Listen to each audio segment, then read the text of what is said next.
India বনাম south Africa তৃতীয় টি-20 ম্যাচটা মনে হচ্ছিল দারুণ লড়াই এবং রোমাঞ্চে ভরপুর হবে, হাড্ডাহাড্ডি লড়াই হবে তৃতীয় টি-20 ম্যাচটা।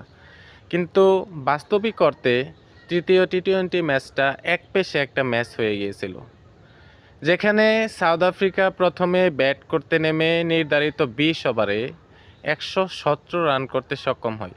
যখন খেলা দেখছিলাম মনে হচ্ছিল এটা মনে হয় মিরপুরের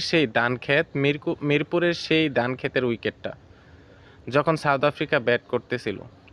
মাত্র 117 রান করছে 20 ওভারে। কল্পনা করতে পারেন কতটা মন্থর উইকেট মনে হয়েছিল। এর জবাবে ব্যাট করতে নেমে ইন্ডিয়ার ব্যাটাররা খুব সহজেই মাত্র 3 উইকেট হারিয়ে 15 ওভার 5 বলেই নির্ধারিত লক্ষ্যে পৌঁছে যায়।